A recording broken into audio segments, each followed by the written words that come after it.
Este día vamos a continuar hablando del ministerio del Señor Jesús en el sábado, en ese sábado que fue un sábado tremendo. Esa mañana fue sacudido ese lugar, pero luego siguieron otras actividades. El Señor Jesús siempre estaba en acción y vamos a descubrir un poco más de esto. Vamos a orar pidiendo la dirección de nuestro Dios. Querido Padre, gracias porque estamos aprendiendo mucho de cómo el Señor Jesús siempre está pendiente de nuestras necesidades, incluso de aquellas que nos pueden parecer tan poca cosa a nosotros, pero que nos importan, pero hasta nos apena quizás presentarlas a ti, pero tú las ves y tú las atiendes. Gracias por mostrarnos tanto amor. Oramos en el nombre de Jesús. Amén. Amén. Vamos a leer dos momentos siempre en ese sábado que el Señor Jesús está ministrando. Ya lo escuchamos predicar y sacar un demonio, y lo hemos visto sacando un demonio a través del Evangelio de Marcos. Ahora lo vamos a ver en una situación un poco más familiar, y vamos a ir siempre al Evangelio porque estamos ayudándonos leyendo este pasaje, y vamos a leer la primera parte, que es desde los versos 29 al 31 del capítulo 1 del Evangelio de Marcos. Y dice así: al salir de la sinagoga, vinieron a casa de Simón y Andrés con Jacobo y Juan. Y la suegra de Simón estaba acostada con fiebre, y enseguida le hablaron de ella. Entonces él se acercó y la tomó de la mano y la levantó, e inmediatamente la dejó la fiebre y ella le servía. Pastor, aquí veo algunos elementos que podemos destacar y quisiera hacer esta pregunta justamente. Vemos al Señor Jesús saliendo de la sinagoga, de este evento que hubo ahí, del momento en que Él libera a un endemoniado, y va a la casa de Simón, ahí a pasar una tarde en convivencia en un día sábado especial con los discípulos que tiene. Pero le hablan de la suegra que está con fiebre, y hay que admitir que en los tiempos bíblicos esta situación no era un cuadro como el que nosotros vemos cuando alguien está con fiebre hoy en día. Ahí la única opción era o se curaba o, bueno, ya sabemos la otra parte, ¿no? ¿Qué nos dice esto sobre el interés de Jesús en nuestra familia, en la familia de Pedro, para comenzar acá, y en nuestra familia, número uno, pero seguidamente, qué nos dice sobre cuál es la mejor respuesta, cuál es la mejor respuesta una vez que recibimos las bendiciones de Dios, como le sucede a la suegra de Pedro? Muy bien, nuevamente el libro de Marcos nos tiene algunos detalles bien interesantes. Este es el primer milagro de curación que estamos leyendo aquí en el libro de Marcos. ¿Y a quién fue realizado? Bueno, a una mujer. ¿Y quién era esa mujer? La suegra de Pedro. Sí. Así que todo esto nos hace ver que Marcos tenía un apego o una tendencia bastante grande a ver el ministerio de Jesús desde la perspectiva de Pedro. Sí, sí. Y esto confirma una vez más lo que hemos estado hablando anteriormente acerca de las fuentes que Marcos utilizó para escribir su evangelio. Pero notemos aquí, la sinagoga, ya dijimos, no hay que confundirlo con el templo. Eran lugares pequeños que estaban dispersos de adoración. Ahí estaba Jesús con los primeros discípulos, los primeros 4 que había llamado. Van a la casa y la suegra de Pedro está con una tremenda fiebre. Jesús viene y ministra a esta mujer, cuando le hablaron de ella y le dijeron de su necesidad.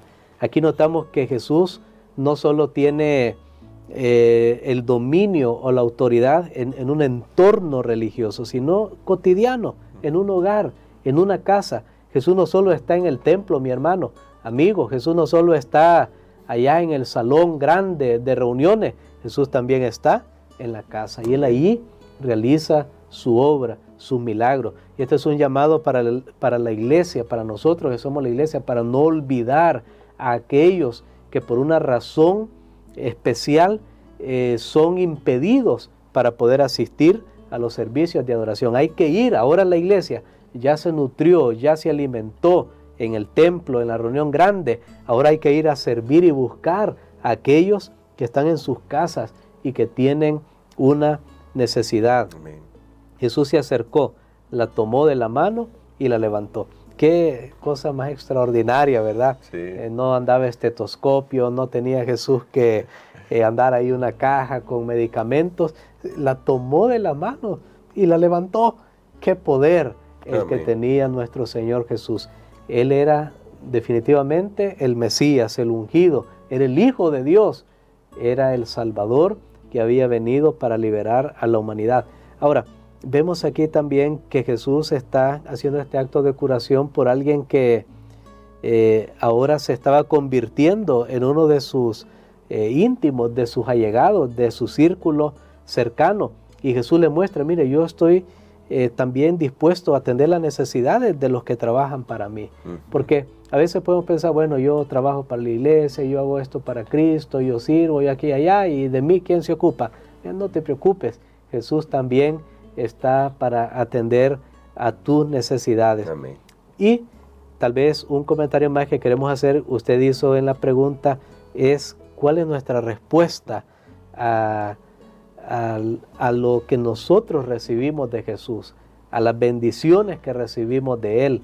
Dice que cuando le pasó, bueno, inmediatamente, noten, Marco usa, no es que, bueno, le fue bajando los grados, ¿verdad? Inmediatamente, o sea, fue una curación instantánea.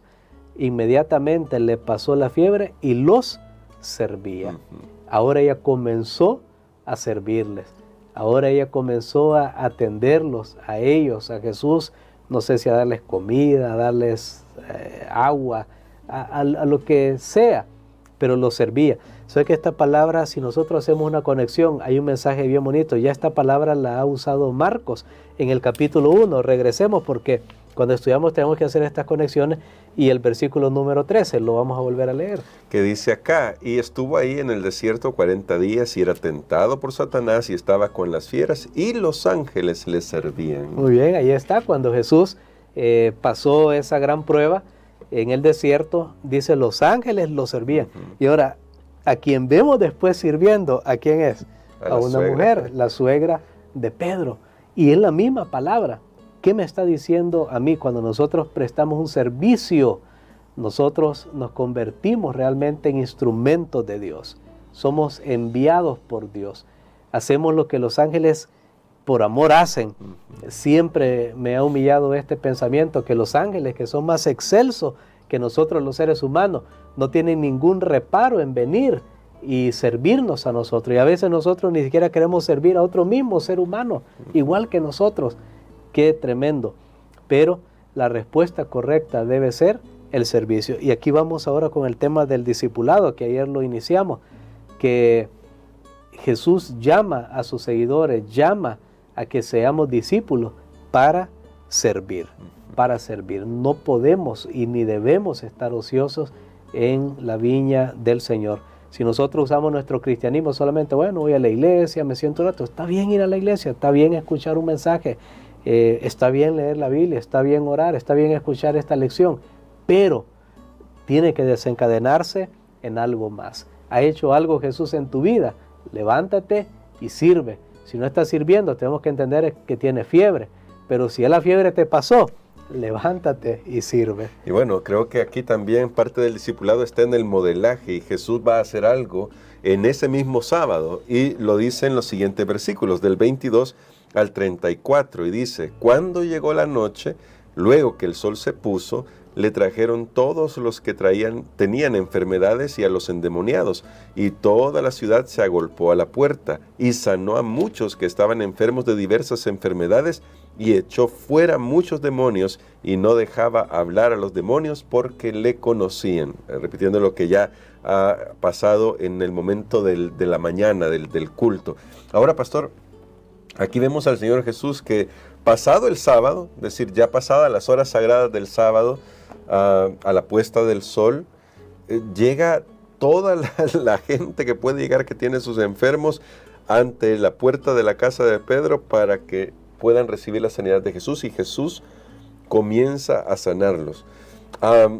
Quizás dos comentarios acá para que nos pueda ayudar con esto.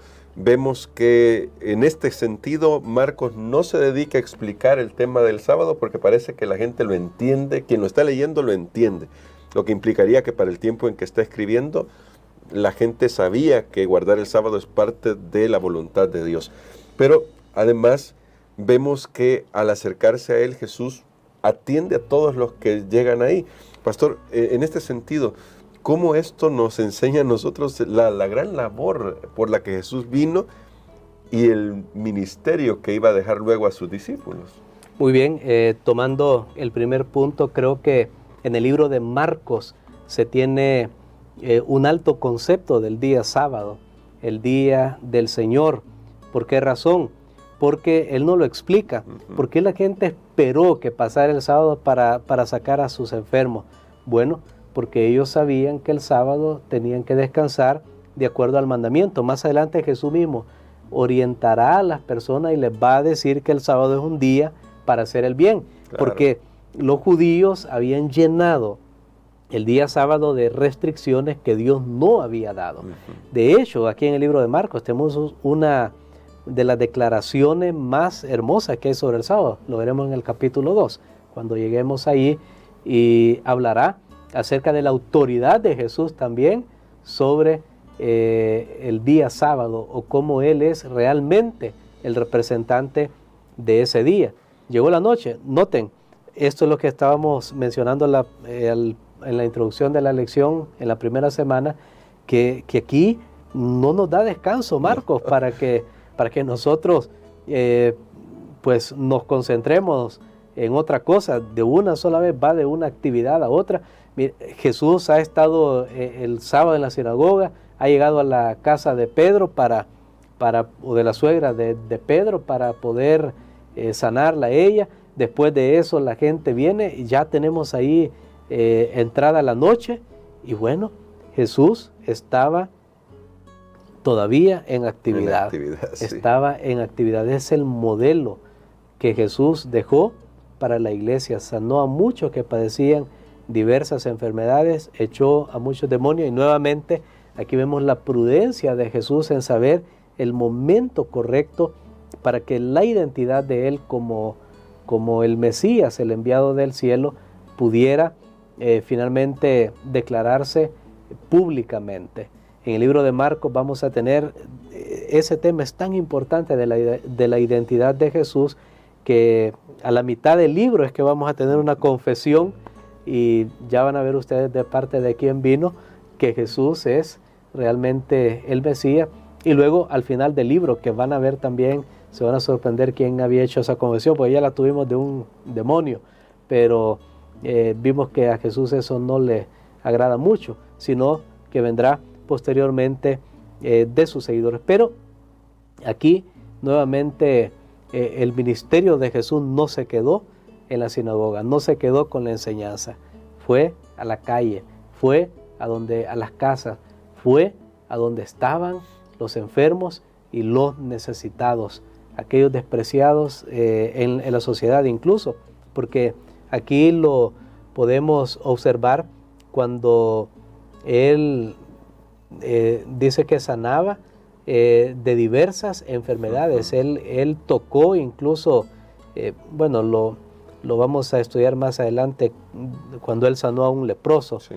Todavía no hemos llegado a ese pasaje, pero sí, realmente el ministerio de Jesús es un ministerio efectivo hacia las personas. Y otra vez yo hago un llamado, porque con Marcos no podemos quedarnos quietos. Sí. Tenemos que tomar una decisión. Jesús no es una teoría, Jesús no es un nombre, Jesús es una realidad, Jesús es acción. Y si nosotros somos sus discípulos, vamos a ser pescadores de hombres, vamos a servir como Jesús lo hacía, como lo hizo la suegra de Pedro cuando fue sanada.